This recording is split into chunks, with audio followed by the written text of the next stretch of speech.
bees. Do you want to play 20 questions? Sure, why not? Yeah, let's do it. Let's do it. Should we go somewhere else? Okay. Yeah, real. It's a low crowd. You lead the way. Where are we going? We're going. Yeah, let's go down. Okay. It's quieter there. Quieter down there. First question. Yeah, first question. When did you launch HillCo Bees? Oh, January of 2020. January 2020. Yep.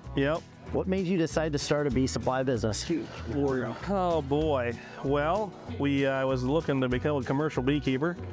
And so I started making my own hive boxes as I built up my numbers of hives and thought, well, I could start selling some of these to raise extra money. And so I started doing that, and then looking for a honey extractor for myself. I wasn't finding what I needed, so we found some other options and started trying to sell a few of those to make a little extra money. And things have kind of morphed from there and really taken off. And so here we are about 2.5 years later, and I'm not a commercial beekeeper. We're just a beekeeping supplier. But we still raise some hives on our own, but not a whole lot. Cool. Yeah. Hey, what's your favorite thing about owning a business? Yeah, it's just an awful lot of fun to do what you love every day and deal with people that have the same interests, and just to build something from scratch and to see it take off is just an awful lot of fun. It's a real blessing. Do you have a family? I do. I have a wife and 4 kids. Oldest is 11. My oldest boy's 11. He's here at this conference with us, helping us set up and tear down and check out customers, and ring up customers, things like that. And then we have a 9-year-old, a 7-year-old, and a 6-year-old. They're a lot of fun. Real blessing. 3 boys and a girl. Awesome. More kids on the horizon? We have talked about adopting at some point. Maybe down the road, Lord willing, in a couple of years, we'll see what happens. But there's a lot of need for that out there, so that may be in the works. Cool. Hey, what does a Sunday afternoon look like with the Hill family? Usually we get home from church and we got a swimming pool, so in the summertime, a lot of times swimming in the pool in the backyard is in the agenda usually. Play games, just kind of hang out. We got a swing set. The kids like getting pushed in the swings, things like that. So family, sometimes we hang out with other families and so on. A lot of fun. So you're the expert on bee equipment. What equipment does a beekeeper need to get started? Yeah, so most people recommend that you start with 2 hives. That's usually a good way to start. So you got something to compare to as you get a couple hives going. For a newer beekeeper, sometimes you don't know what to expect. So being able to compare one hive to the other is really good. So that's really strongly recommended by a lot of people. But yeah, typically I recommend 2 deep boxes, 2 medium boxes, top and bottom. Inner cover for both hives. You'll need feeders for each hive, and then a package of bees or a nuke is kind of the basics. Obviously, some protective gear, whatever you're comfortable with, smoker, hive tool. Those are the basics. Sweet. Mm-hmm. What was your first memory with honeybees? Yeah, so what first I think sparked my interest in honeybees is really weird. But as a 4 or 5-year-old kid, my family used to visit an older couple in a different town where I was growing up, and I just remember that I had this vague memory of a sign for an apiary that was selling honey, and I don't know if they had bees for sale or not, but you could tell behind this fence there was this apiary where bees probably were, and I just remember this fascination with, okay, what would that look like, back there behind that fence, and what would those beehives look like, what would it look like inside those hives? And that was my first memory of, not actually seeing inside a beehive, but kind of what sparked some interest. And in high school, I had an opportunity to catch a swarm of bees, and that's kind of what got things started, and it's just been a roller coaster ever since. Awesome. Hey, should we go sit down? Sure, why not? Over here? Get a little comfortable. Yeah. All right. What was your first job?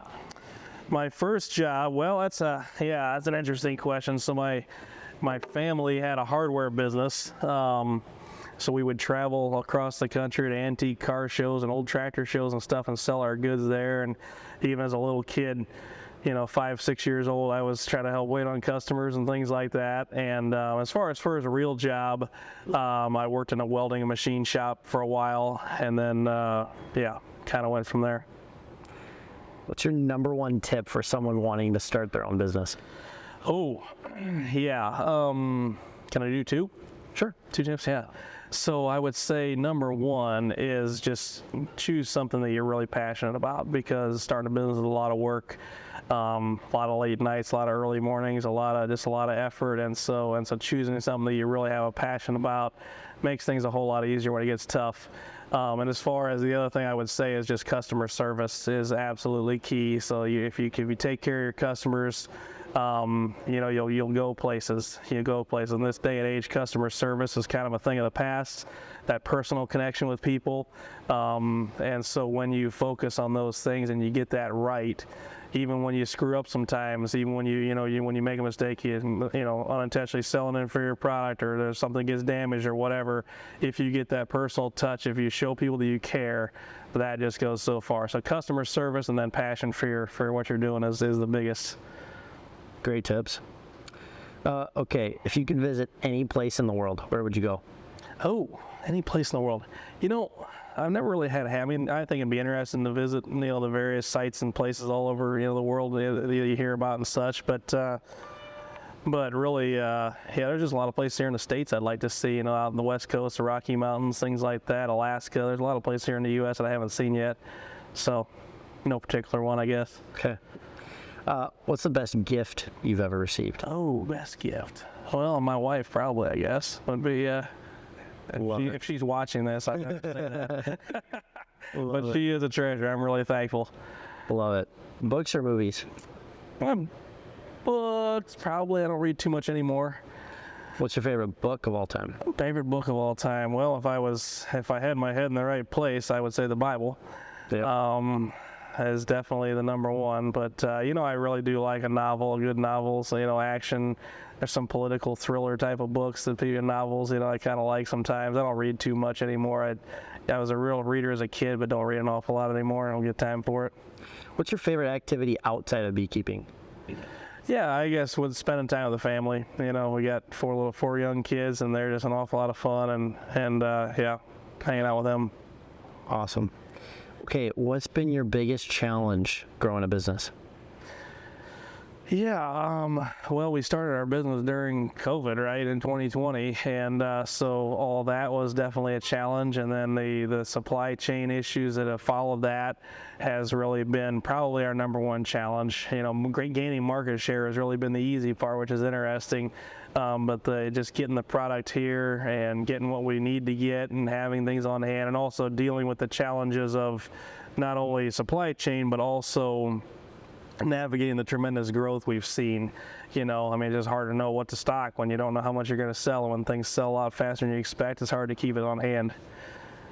Totally. It's a good problem to have, though. It is. What gets you out of bed in the morning? Yeah, the ability to build this business every day, I'd say. We have a lot of fun. There's a lot of challenges, but we just have a lot of fun, and it's just a real blessing to see something grow like it is, and to see our name get out there, and to see, the positive experiences and interactions we have with our customers, and it's just a real blessing. What's your favorite product you sell at HillCo? Oh yeah, that's easy. Our honey extractors. We have several models, so I don't know about any particular model, but we have several models of honey extractors. That's kind of our thing we really focus on a lot. We have a terrific line of honey extracting machines, and we put a lot of effort into designing and putting these things together the right way, and we offer a tremendous value for the price, and so that's really something I get excited about. So you're from Minonk, Illinois, am I saying that right? Minonk, yeah, Minonk. Pretty close. Okay, what's one interesting thing about Minonk? Yeah, small town, about 2,000 people. It was originally a coal mining town, is what put it on the map originally. A lot of towns in our area were that way. A lot of coal in that area back in the day. It's been pretty well dug out now, I guess. But so the name Minonk means a good place in the language of the Ojibwa Indians, which was the Indian tribe that lived in that area back a couple hundred years ago. So, yeah, we're thankful to be there. Cool. All right, last question. What is your goal with HillCo? Yeah, well, my goal is to be the best that we can be in our industry. We want to be the best beekeeping supplier out there. We want to be the go-to place that people can come to for all their needs. We want them to be able to count on us for quality product, for reasonable pricing, for great customer service first and foremost. And I feel like we're well on our way to doing that, but we have a long ways to go yet. So it's an exciting ride. Awesome.